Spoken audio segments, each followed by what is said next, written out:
The last 10 years and tonight would not have been possible without a lot of you here. The last 10 years would not have been possible without a lot of you here who took a bet that in hindsight to me seems like a silly, risky, maybe even an arrogant idea. The bet that a lot of you took on us, on a startup developer with no development experience, no capital, and no land.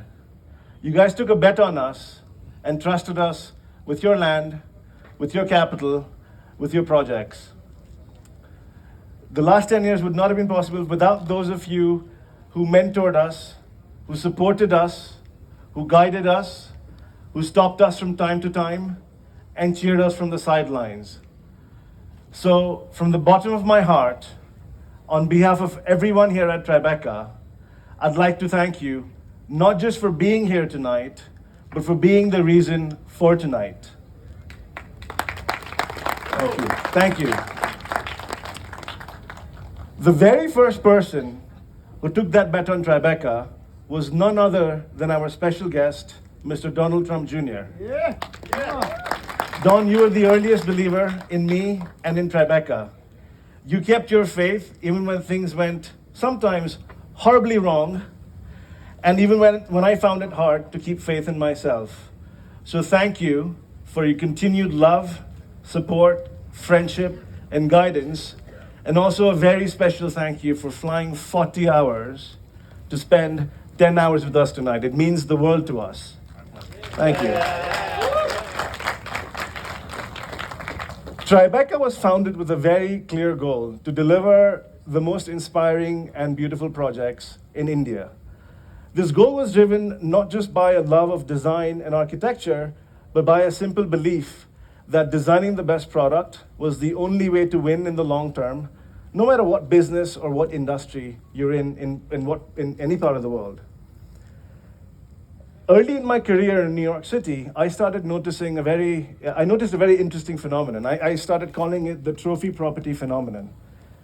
I noticed that in a lot of neighborhoods in Manhattan, there was this one property that everyone was in love with, that everyone adored.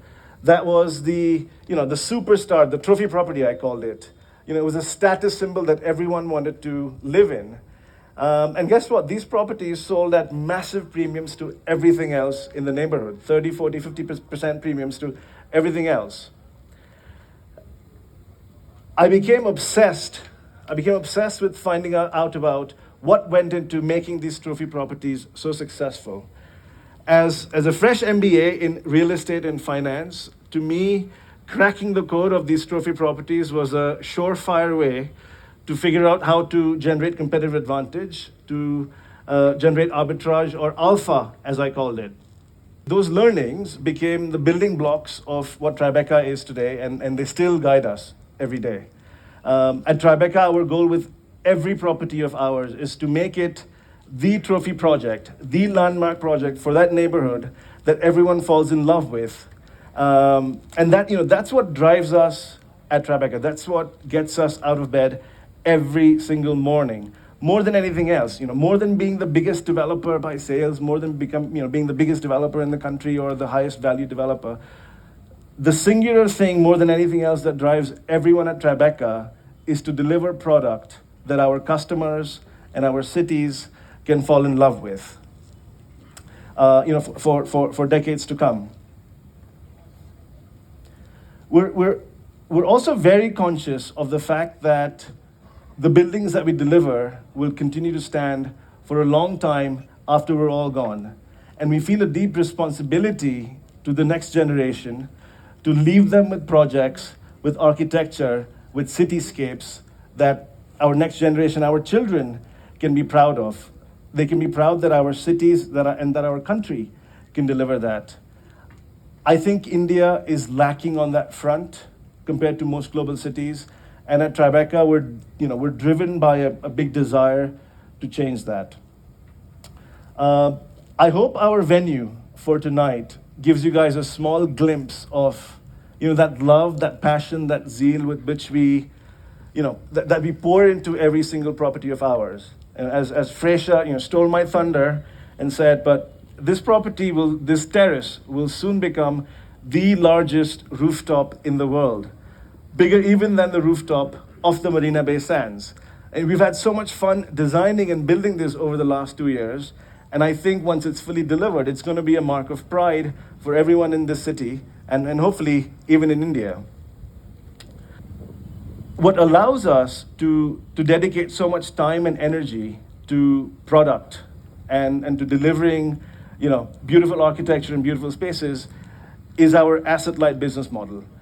The fact that we don't spend time and energy on land and complicated approval processes leaves all of our energy free to do what we love doing the most and what we're good at.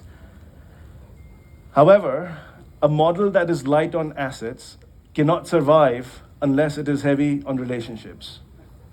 Relationships with the likes of you who trust us with your land that has taken you years of blood, sweat, and tears to put together.